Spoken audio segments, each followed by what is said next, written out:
Hi friends, ചെറിയൊരു സങ്കടവും അതുപോലെ തന്നെ വലിയ സന്തോഷമുള്ള ഒരു ഗുഡ് ന്യൂസ് പറയാനുണ്ട്. അത് ഞാൻ വഴിയെ പറയാം. ഇപ്പൊ ഞങ്ങൾ പോണത് ലുലു മാളിലോട്ടാണ്. ഒരു ട്രാവൽ ബാഗ് വാങ്ങിക്കാനാണ് പോണത്. അപ്പൊ നമുക്ക് പോയിട്ട് ഒരു ട്രാവൽ ബാഗ് മേടിച്ചിട്ട് വരാം. ചേട്ടായി പല കളറിലുള്ള ബാഗ്, അതേപോലെ സൈസ്, പല സൈസിലുള്ള ബാഗ് നോക്കിക്കൊണ്ടിരിക്കുകയാണ്. അപ്പൊ ഞാൻ പറഞ്ഞു ബ്ലാക്ക് കളർ എടു ചേട്ടായി, ബ്ലാക്ക് കളർ നല്ലതായിരിക്കും. എനിക്ക് ബ്ലാക്ക് കളർ ഇഷ്ടമായതുകൊണ്ട് ഞാൻ ബ്ലാക്ക് കളർ എടുക്കാൻ പറഞ്ഞു. ഞാൻ ബ്ലാക്ക് കളർ ബാഗ് എടുക്കാൻ പറഞ്ഞെങ്കിലും ചേട്ടായി എടുത്ത് നോക്കിയിട്ട് ചേട്ടായിക്ക് അത്ര ഇഷ്ടപ്പെട്ടില്ല. പിന്നെ ചേട്ടായിക്ക് ഇഷ്ടപ്പെട്ടത് ഈ ബ്ലൂ കളർ ബാഗാണ് ഇഷ്ടപ്പെട്ടത്. അവസാനം അത് എടുത്ത്, പക്ഷെ അതിന് ഭയങ്കര റേറ്റ് ആയതുകൊണ്ട് അത് വേണോ വേണ്ടേ എന്നൊക്കെ ആലോചിച്ചുകൊണ്ട് ഇങ്ങനെ നിൽക്കുകയാണ്.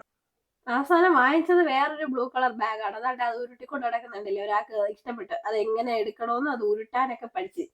ബാഗ് തുറന്നിട്ട് നേരെ അച്ഛൻ മോനെ എടുത്തങ്ങ് ഇട്ട് ബാഗിനകത്ത് കൊള്ളാന്ന്.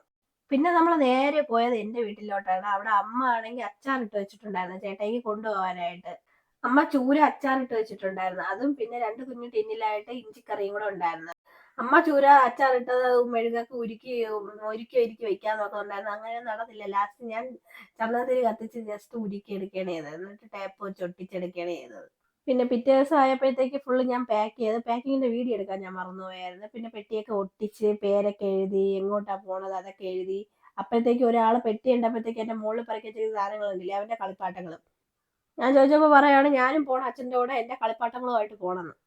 ചേട്ടാ ഈ പെട്ടിയൊക്കെ കാറിലോട്ട് കയറ്റിയൊക്കെ വെച്ച് നേരെ ഇനി പോണത് റെയിൽവേ സ്റ്റേഷനിലോട്ടാണ് പോണത്. അച്ഛന്റെ തോളിൽ കയറി ഒരാൾ പോണ കണ്ടില്ലേ. പുറത്തിറങ്ങിയാൽ ഞാൻ എടുക്കുന്നതിനെക്കാട്ടി ഇഷ്ടം അച്ഛൻ എടുക്കുന്നതാണ്. അച്ഛന് പൊക്കമുണ്ടല്ലോ, അപ്പൊ ഇങ്ങനെ പൊക്കപ്പുറത്തിരുന്ന് പോവാലോ.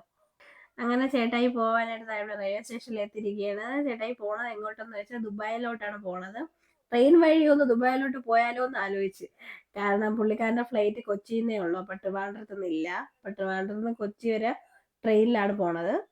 കൊച്ചിന്ന് പിന്നെ മോർണിംഗ് ആണ്, 3 മണിക്കാണ് പിന്നെ ഫ്ലൈറ്റ്. അപ്പം രാവിലെ പോണം. അപ്പൊ ഇവിടുന്ന് തലേദിവസമേ വൈകിട്ടേ പോവുകയാണ്. പോയിട്ട് മോർണിംഗിൽ 3 മണിയൊക്കെയാണ് ഫ്ലൈറ്റ് കൊച്ചിന്നുള്ളത്. ട്രെയിൻ നല്ല ലേറ്റ് ആയിരുന്നു. അപ്പോഴത്തേക്ക് ഞാനും ചേട്ടായി അതൊക്കെ അച്ഛനും പൊന്നൂസും ഒക്കെ അവിടെ നല്ല പോസ്റ്റ് ആയിട്ട് ഇരിപ്പുണ്ടായിരുന്നു. അപ്പോഴത്തേക്ക് ആ പൊന്നൂസിന് ആ സമയം കിട്ടിയപ്പോഴത്തേക്ക് തുള്ളി തുള്ളി കളിക്കാനുള്ള ഒരു ഇത് വന്ന്, എനർജി ഒക്കെ വന്ന് തുള്ളി കളിച്ചോണ്ടിരിക്കുകയാണ്.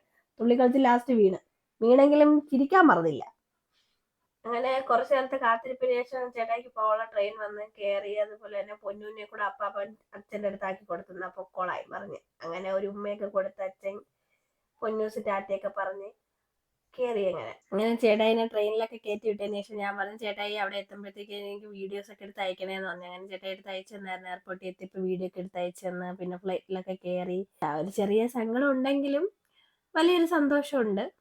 അപ്പൊ നമ്മുടെ ചാനലിൽ ഇനി ദുബായ് വിശേഷങ്ങളൊക്കെ വരും, അവിടുത്തെ വീഡിയോസ് ഒക്കെ വരും.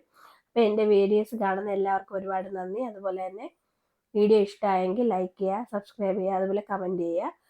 അടുത്ത വീഡിയോ ആയിട്ട് വരുന്നവരെ എല്ലാവർക്കും ബൈ ബൈ.